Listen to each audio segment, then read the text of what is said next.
তো hello friends, চলে এসেছি আবার একটা নতুন ভিডিও নিয়ে তোমাদের কাছে। ঠিক আছে, বিভিন্ন পরীক্ষায় আসা ঠিক আছে অ্যাসিডের নাম বা তার উৎস। ঠিক আছে, বিভিন্ন অ্যাসিডের উৎস সম্পর্কে আজ আলোচনা করব। আজকের টপিক হচ্ছে বিভিন্ন অ্যাসিডের উৎস। তো চলো বেশি কথা না বাড়িয়ে টপিকেই বা বিস্তারিত আলোচনা চলে যাই। ঠিক আছে, বিভিন্ন অ্যাসিডের উৎস সম্পর্কে, যেমন সাইট্রিক অ্যাসিড কোথায় দেখা যায় বা কোন ফলে সাইট্রিক অ্যাসিড থাকে। আঙ্গুরে সাইট্রিক অ্যাসিড থাকে। ঠিক আছে, কমলা লেবুতে সাইট্রিক অ্যাসিড থাকে। টার্টারিক অ্যাসিড কোথায় থাকে? তেঁতুলে টার্টারিক অ্যাসিড থাকে। ঠিক আছে, এছাড়া অক্সালিক অ্যাসিড থাকে টমেটোতে। ট্যানিক অ্যাসিড থাকে চায়ে। ভিনিগারে থাকে অ্যাসিটিক অ্যাসিড। অ্যাসিটিক অ্যাসিড কিসে থাকে? ভিনিগারে। ঠিক আছে, আমলকিতে কোন অ্যাসিড? অ্যাসকর্বিক অ্যাসিড থাকে আমলকিতে।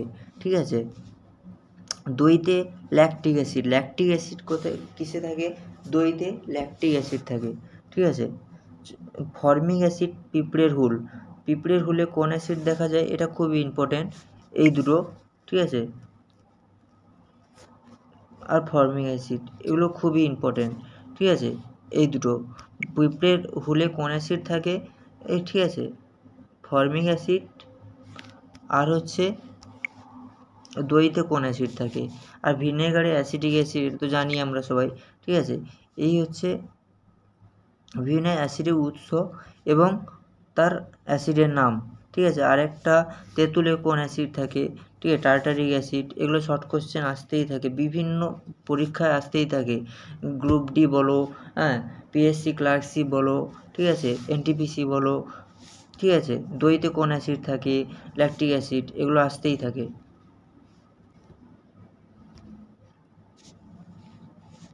তো স্টিয়ারিক অ্যাসিড থাকে সাবানে। ঠিক আছে, ম্যালিক অ্যাসিড থাকে আপেলে। স্টিয়ারিক অ্যাসিড সাবানে, আচ্ছা এটা ডবল হয়ে গেছে। ঠিক আছে, কার্বনিক অ্যাসিড থাকে কোল্ড ড্রিঙ্কসে। কোল্ড ড্রিঙ্কসে কার্বনিক অ্যাসিড থাকে। বিউটারিক অ্যাসিড থাকে এর রানসিড বাটার। রানসিড বাটারে থাকে বিউটারিক অ্যাসিড। স্টিয়ারিক অ্যাসিড থাকে ফ্যাটে।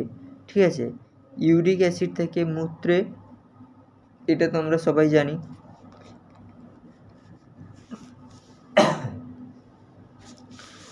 অ্যামাইনো অ্যাসিড প্রোটিনে। ঠিক আছে, হাইড্রোক্লোরিক অ্যাসিড থাকে গ্যাস্ট্রিক রসে। হাইড্রোক্লোরিক অ্যাসিড থাকে। ঠিক আছে, অলিক অ্যাসিড থাকে অলিভ অয়েলে। ঠিক আছে, তো এই ছিল আজকের ভিডিওটা ভালো লাগলে একটা লাইক করো। ঠিক আছে, আর সাবস্ক্রাইব করে রাখো এরকম আরও ভিডিও পেতে। ঠিক আছে, আমি আরও অনেক ভিডিও নিয়ে আসবো। ঠিক আছে, বিভিন্ন অ্যাসিডের উৎস এবং তার নাম সম্পর্কে আজ টপিক ছিল। ঠিক আছে, ধন্যবাদ।